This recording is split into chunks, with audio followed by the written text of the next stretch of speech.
बैसाख मास महात्मा। आज हम श्रवण करेंगे अध्याय 7।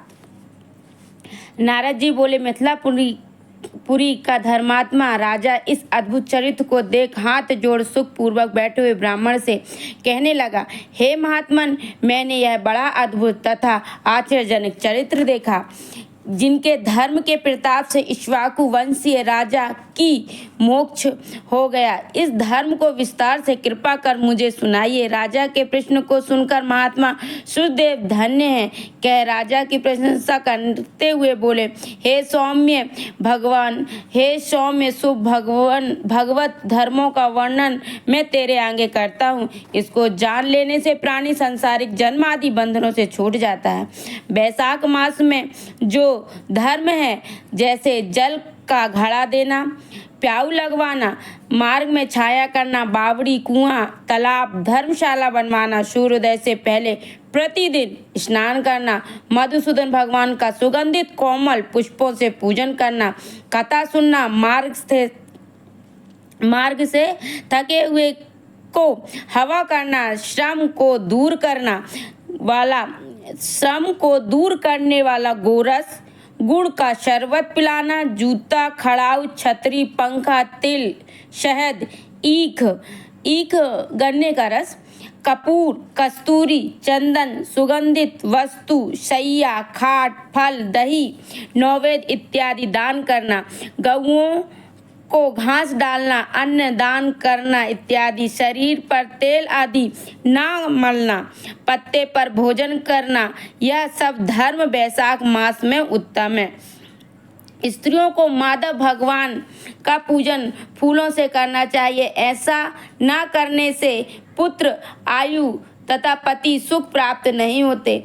मतलब स्त्रियों को भगवान विष्णु का पूजन करना चाहिए, जिससे उन्हें पुत्र और आयु और पति तीनों सुख प्राप्त हों। बैसाख मास में जल व अन्न दान भूखे प्राणियों को अवश्य करना चाहिए।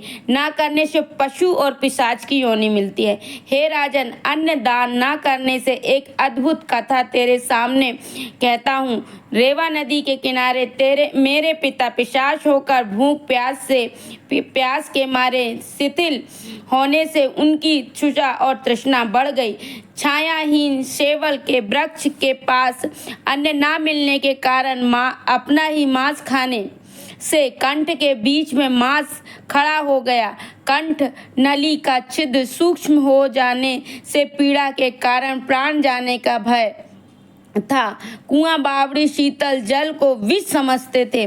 मैं गंगा यात्रा के निमित्त जा रहा था, तब मार्ग में देवयोग से रेवा नदी के किनारे पहुंचा। वहां पर अद्भुत दृश्य देख कि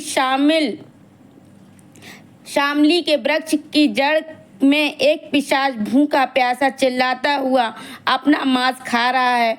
वह पापी मुझे मारने के लिए दौड़ा, परंतु मेरे तेज के निहित हो गया। मतलब उनके तेज से वो कुछ नहीं कर पाया, ऐसा है। मेरे हृदय में दया उत्पन्न हुई, तब मैंने उससे कहा, तू डर मत, कौन है, जल्दी बता, तुझे कष्ट से अभी छुड़ा दूंगा। मेरे ऐसा कहने पर अपना पुत्र मुझे ना जान कहने लगा कि पहले मैं अनंत देश में भूगराख के नगर में जन्मा था। मेरा नाम मैत्र था और संस्कृति गोत्र में उत्पन्न हुआ था। तप, दान, विद्या और यज्ञादि मेरी बड़ी निष्ठा थी।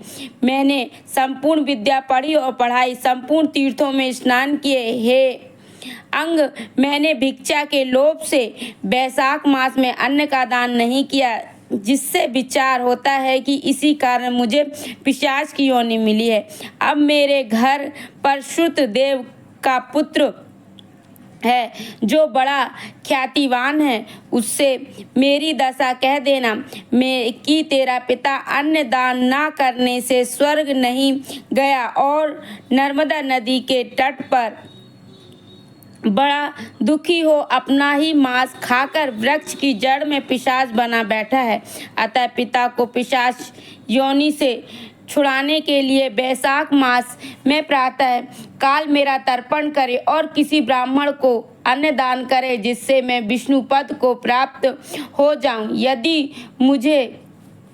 यदि तुम मुझ पर दया करोगे तो तुम्हारा कल्याण होगा। अपने पिता की ऐसी बात सुनकर दुख के मारे उनके पांव पर बहुत देर तक लकड़ी की भांति पड़ा रहा। अपनी निंदा कर नेत्रों में आंसू भर कर कहने लगा कि हे पिता, तुम्हारा पुत्र मैं ही हूँ। देवयोग से यहाँ आ गया हूँ। अब तुम्हारे बताए अनुसार यात्रा करके शीघ्र घर जा। मेष की संक्रांति में विष्णु भगवान के निमित्त अन्न अर्पण करूंगा। पिता की आज्ञा अनुसार मैंने तीर्थ यात्रा कर घर आ वैशाख महीने में अन्न दान किया। तब मेरे पिता पिशाच योनि से मुक्त हो विमान पर चढ़ मुझे आशीर्वाद दे विष्णु लोक को गए। वहां से फिर नहीं आए, इसलिए अन्न दान सब शास्त्रों में बड़ा कहा गया है। हे राजन, यह सब धर्मों का सारभूत है जो मैंने कह दिया।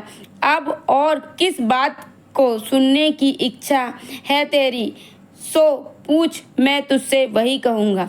कहने का मतलब है हमें अन्नदान और जलदान वैशाख के महीने में अवश्य करना चाहिए। बोलो श्री हरि नारायण विष्णु भगवान की जय, माता लक्ष्मी की जय, राधा रमन लाल की जय, बाल गोपाल कृष्ण की जय, शालिग्राम तुलसी मैया की जय।